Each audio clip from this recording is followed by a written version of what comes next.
Saudara yang kasih Tuhan Yesus, kita bersyukur kembali pada kesempatan kali ini. Kita masih diberi kesempatan untuk boleh menikmati kebaikan dan kemurahan Tuhan. Kita bersyukur kita menikmati udara yang Tuhan berikan, menikmati hari yang Tuhan berikan. Dan saat ini kita akan kembali bersama-sama mempelajari dan belajar firman Tuhan kembali dalam kesempatan yang berbahagia ini. Dalam jelajah Alkitab, Perjanjian Baru.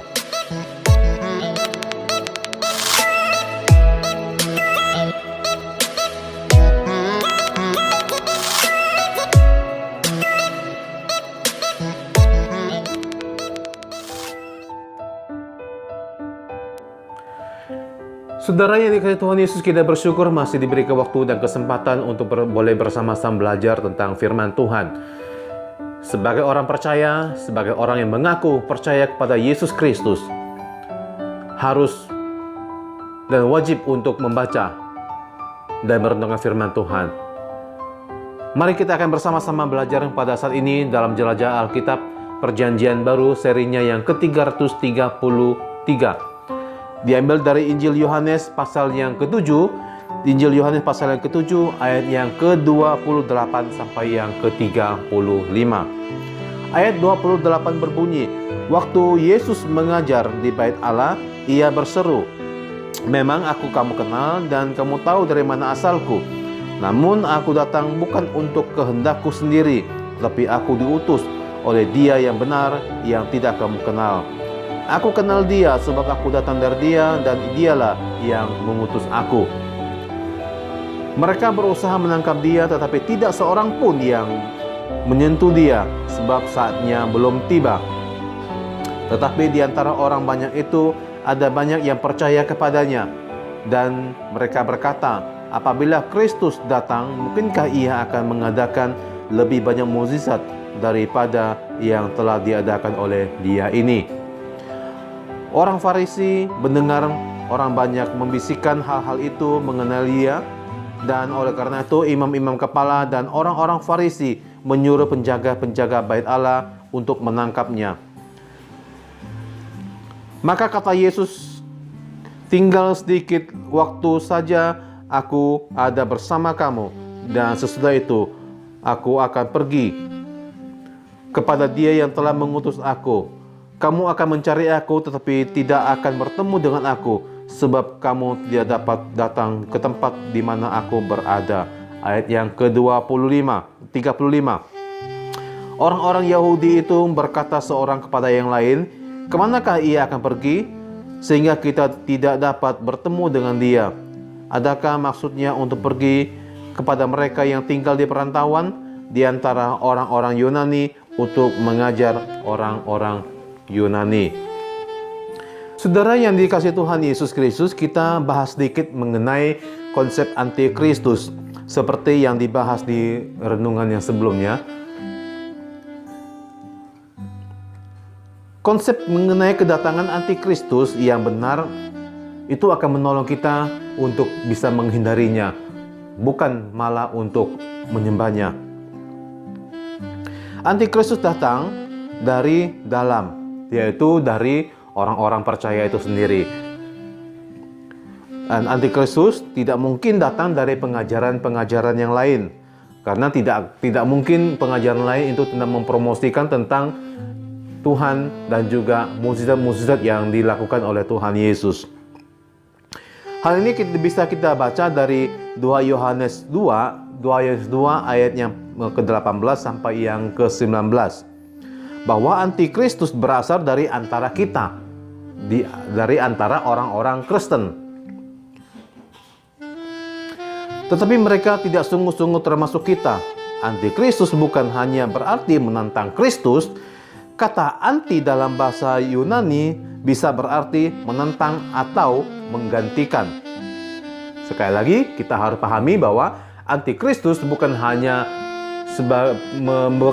kata anti atau menentang Yesus Kristus, tetapi juga bisa diartikan dalam bahasa Yunaninya sebagai mengganti. Menentang atau mengganti, antikristus akan bekerja untuk berbagai cara untuk menentang serta menggantikan Kristus di dunia ini. Beberapa tanda yang akan dilakukan oleh antikristus antara lain, mereka melakukan mukjizat yang dahsyat. Jika kita salah konsep mengenai antikristus, maka kita pun akan menjadi korbannya. Kita kalau tidak memahami dan benar-benar dengan firman Tuhan ini, maka ketika antikristus datang, mereka mengadakan berbagai mukjizat, mereka mukjizat yang dahsyat. Kalau kita tidak memahami, maka kita akan menjadi korbannya dan kita akan percaya bahwa itu datang dari Tuhan. Sebelum antikristus datang, dia akan mengutus dulu nabi-nabinya sebagai pendahulu kedatangannya. Mereka akan giat melakukan mukjizat untuk membuka jalan bagi kedatangan antikristus itu sendiri. Mereka akan giat melakukan berbagai mukjizat.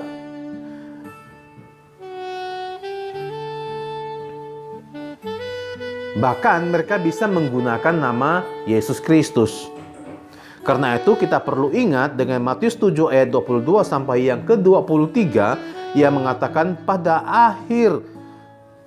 hari akhir banyak orang akan berseru kepadaku, Tuhan, Tuhan, bukankah kami bernubuat demi namamu dan mengusir setan demi namamu dan mengadakan mukjizat demi namamu juga? Pada waktu itu aku harus akan berterus terang kepada mereka dan berkata, aku tidak pernah mengenal kamu. Enyalah daripadaku, kamu sekalian pembuat kejahatan. Kembali ke Yohanes 7 ayat ke-28. Yesus mengetahui pikiran mereka, pikiran orang-orang Yahudi pada saat itu. Yesus memberi penjelasan bahwa Tuhan bukan hanya satu pribadi. Di dalam Alkitab Tuhan ada di dalam 3 pribadi, yaitu Bapa, Yesus Kristus, dan juga Roh Kudus. Di ayat ini Yesus menjelaskan bahwa dirinya sendiri dan juga ada Bapa yang mengutus dia. Mendengar semua penjelasan Yesus itu, mereka berusaha untuk menangkap dia. Mereka ini maksud di sini adalah imam-imam kepala dan juga ahli-ahli Taurat pada saat itu. Tetapi tidak ada seorang pun yang dapat menyentuh dia. Sebab saatnya memang belum tiba pada saat itu. Yesus semakin hari semakin menyatakan dirinya, namun memerlukan waktu untuk membentuk serta mengajar murid-muridnya tentang peralihan dari ibadah simbolik menjadi ibadah hakikat. Di antara orang banyak yang mendengar penjelasan atau pengajaran Yesus itu, ternyata banyak orang juga yang percaya kepadanya. Tetapi akan kelihatan bahwa kepercayaan yang ada pada mereka itu tidak sepenuh hati. Mereka suka dengan mukjizat, tetapi mereka tidak suka dengan Kristus yang sesungguhnya. Inilah keinginan sebagian besar manusia. Tanpa kita sadari, sebagian besar manusia di dunia ini, termasuk orang-orang percaya itu sekalipun, lebih mengedepankan atau lebih memerlukan mukjizat Tuhan daripada mereka sungguh-sungguh percaya dan sungguh-sungguh mengikuti firman Tuhan di dalam kehidupan kekristenannya. Orang-orang seperti ini yang akan mudah disesatkan oleh Mesias-Mesias palsu ataupun nabi-nabi palsu ataupun antikristus yang nantinya akan datang dengan berbagai mukjizat yang mereka lakukan. Oleh karena itu, kita mesti berhati-hati dan harus mesti memahami firman Tuhan dengan sungguh-sungguh. Bahkan Mesias palsu akan menyesatkan orang pilihan sekalipun, termasuk kita yang sudah percaya yang sungguh-sungguh. Kalau kita tidak hati-hati, Mesias palsu juga bisa menyesatkan kita, bahkan orang-orang pilihan sekalipun. Jadi kita harus waspada mengenai hal seperti itu. Semakin banyak orang-orang Yahudi yang berbicara tentang Yesus, yang membicarakan tentang Yesus Kristus. Hal ini ternyata sangat mengganggu pikiran, mengganggu para imam serta ahli-ahli Taurat pada saat itu. Karena itu mereka menyuruh penjaga bait Allah untuk menangkap Yesus. Ketika Yesus berkata bahwa dia akan pergi kepada yang telah mengutus dia, orang-orang pun salah beranggapan. Mereka menganggap bahwa Yesus akan pergi ke kota lain. Itu kita bisa lihat pada ayat yang terakhir yang tadi kita baca bersama-sama. Mereka berpikir bahwa Yesus akan pergi kepada orang-orang Yahudi yang ada di perantauan. Mereka akan diajar oleh Tuhan Yesus di kota-kota lain. Salah satu disebut itu adalah kota Yunani pada saat itu. Apa yang disampaikan oleh Yesus adalah perkara rohani, sedangkan yang dipikirkan oleh orang-orang Yahudi pada saat itu adalah mereka berpikir secara jasmani, secara lahiria. Karena itulah orang-orang Yahudi susah untuk memahami pengajaran Yesus Kristus jika mereka tidak sungguh-sungguh percaya kepada Tuhan.